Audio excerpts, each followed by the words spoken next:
নমস্কার বন্ধুরা, আজকে পড়ছি লীলা মজুমদারের পাকদণ্ডী বইটি প্রথম পর্বের ৫৫তম অংশ।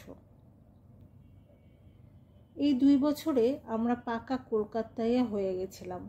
শিলংয়ের সেই গাছ থেকে পেড়ে নাশপাতি, খোবানি, প্লাম, পিচ, ব্ল্যাকবেরি, রাসবেরি খাওয়া মনের পিছনে সরে গেছিল। ভাবতাম কলকাতার খাবারের মতো আছে কি? আম, জাম, কাঁঠাল, আতা। তালশাঁস খাইনি এর আগে, ডাবের জল খাইনি। একটা ফেরিওয়ালা ৩২.৫ ভাজা বিক্রি করতে আসতো। ৩২ রকম চাল, কড়াই আর ১-২খানা শুকনো লঙ্কা। আরেকটা লোক কুচি কুচি কাগজে মুড়ে চিনি দিয়ে তৈরি ১২ রকম খুদে খুদে নকল ফল আনত, প্রত্যেকটিতে আসল ফলের রং আর গন্ধ। এখন ভাবি, গন্ধটা কি সত্যি ছিল নাকি আমাদের উৎসুক নাকের চাঁদা?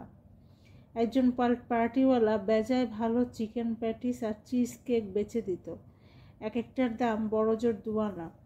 কুলফি বরফওয়ালা সন্ধ্যাবেলায় চোটে মোড়া মাটির হাঁড়িতে করে কুলফি আনত। মনে হতো স্বর্গে নিশ্চয়ই এসব খায়। সাধারণ কুলফি ১ আনা, মালাই কুলফি ২ আনা, ডবল মালাই ৩ আনা। কালিকা হোটেল থেকে মাঝে মাঝে রসুনের গন্ধ লাগা চপ কাটলেট আসতো। ইন্দুভূষণের দই, গিরিশ ময়রার সন্দেশ, তারিক ঘোষের মিষ্টান্ন।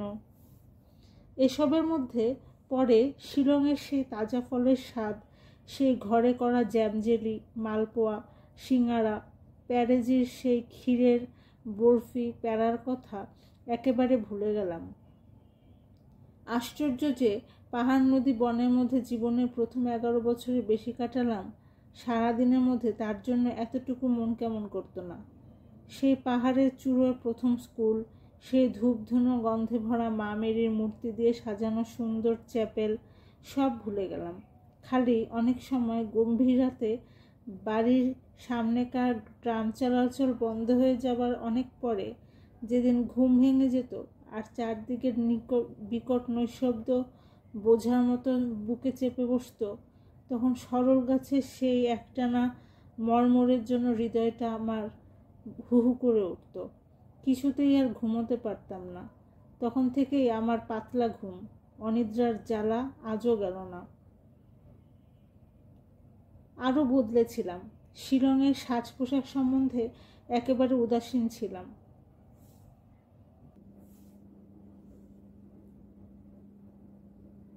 কলকাতায় এসে নতুন বন্ধুবান্ধবের মতো কাপড় জামা পরতে ইচ্ছা করত।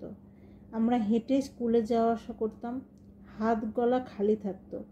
বন্ধুদের হাতে দেখতাম সোনার চুড়ি, গলায় সরু সোনার চেন, লকেট। আমাদেরও শখ হতো, তবে এতটা বেশি নয় যে কাচের চুড়ি পরে সন্তুষ্ট না হওয়া যায়। ওই চুড়িওয়ালার ডাক শুনে নিঃশব্দ দুপুরে গায়ে রোমাঞ্চ লাগত।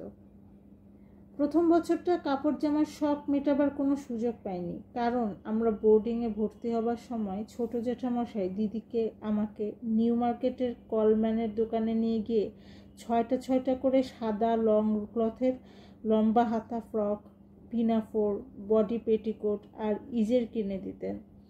তার কোথাও এতটুকু ফুল তোলা কি কুচি কি রঙিন বোতাম ছিল না, শুধু পিনাফোরের গলার কাছে খানিকটা সাদা লেস লাগানো ছিল। দিনের পর দিন আমরা তাই পরে স্কুলে যেতাম। বন্ধুরা হাসাহাসি করত। আজকাল হলে আর কেউ কিছু বলতো না, কারণ সবাই রোজ এক রঙের এক প্যাটার্নের উর্দি পরে স্কুল করে। পরের বছর দুজনে শাড়ি ধরলাম, সঙ্গে সঙ্গে খানিকটা শখ মেটাবার সুযোগ পাওয়া গেল। বাবা সঙ্গে করে নিউ মার্কেটে নিয়ে গিয়ে জামা করবার জন্য ভয়েল, লন ইত্যাদি কিনে দিতেন। এক গজের দাম ছিল ৮ আনা থেকে ১৪ আনার মধ্যে। এক বুড়ো দর্জিকে ১ টাকা দিলে সুন্দর ব্লাউজ তৈরি করে দিত। মা তাকে ধরে আমাদের জামা তৈরি শেখাবার বন্দোবস্ত করলেন। দর্জি কাগজে একটা করে ব্লাউজ কেটে দিল, আমরা সেটি ফেলে জামা কাটা মকশো করলাম। ক্রমে সাহস বাড়লে অন্য প্যাটার্নের জামাও তৈরি করতে পারতাম। মাকে মাঝে মাঝেই পার্ক স্ট্রিটের মোড়ে হল অ্যান্ড অ্যান্ডারসনের মতো দোকানে রেডিমেড জামার বিভাগে সেল হতো। সব জামা জলের দরে বিক্রি হতো। চমৎকার কারিকুরি করা সব বিলিতি ভয়েলের জামা। তার এক একটার ভিতর দিদি আমি একসঙ্গে ঢুকে যাই। তারই মধ্যে সবচাইতে ছোট দু একটি কিনে সেলাই খুলে ছোট করে কেটে আবার সেলাই দেওয়া অভ্যাস করা হলো। দুজনে ওস্তাদ দর্জি হয়ে উঠেছিলাম। শিলংয়ের কনভেন্টে ফ্রেঞ্চ নানদের কাছে শেখা এমব্রয়ডারি এতদিনে কাজে লাগলো। আজ পর্যন্ত আমি কখনো কেনা জামা কিংবা দর্জির করা জামা পরি না। যাকগে, এসব মেয়েলি কথা কেই বা শুনতে চায়। এও আমাদের কলকাতাবাসী হওয়ার একটা পর্যায়। তাই বলে 12 মাস তো আর একটানা কলকাতায় থাকা হতো না। মাঝে মাঝে অল্প দিনের জন্য ছাড়া পাওয়া যেত। মনে আছে, ফিরে এসে কলকাতাকে যেন আরও বেশি ভালো লাগতো, আরও সুন্দর মনে হতো। সুন্দর আরও সত্যিই ছিল, আরও পরিষ্কার ছিল। দুবেলা রাস্তায় ঝাঁট পড়তো, হোস পাইপে করে জল দেওয়া হতো। হপ্তায় হপ্তায় রাস্তার মধ্যেখানে বড় নর্দমার ঢাকনি খুলে কোমরে দড়ি বেঁধে একটা ছোট ছেলেকে নামিয়ে দেওয়া হতো। সে বালতি করে ভিতরকার ময়লা আর কাদা তুলে ঢাকনির পাশে জমা করে রাখত। সঙ্গে সঙ্গে একটা ঘোড়ায় টানা ট্যাঙ্কের মতো গাড়ি এসে সব কাদা তুলে নিয়ে যেত। ভোরে সব ধুয়ে মুছে সাফ হয়ে যেত। ওই ছেলেটার বিষয়ে আমি গল্প লিখেছি। আজকাল শুনি নালায় কাদা জমে পাথর হয়ে আছে, জল যাবার জায়গা নেই, তাই 20 মিনিট বৃষ্টি হলেই জল দাঁড়ায়। আগে নাকি জল দাঁড়াতো না, কিন্তু আসল ব্যাপার তা নয়। তখন তো নালা পরিষ্কার করা হতো, তবু আধ ঘন্টার মধ্যে ভবানীপুরে হাঁটুজল হতো। ট্রাম বন্ধ হতো, বাস ছিল না, লোকে হাঁটু পর্যন্ত কাপড় গুটিয়ে যে যার কাজকর্ম করত।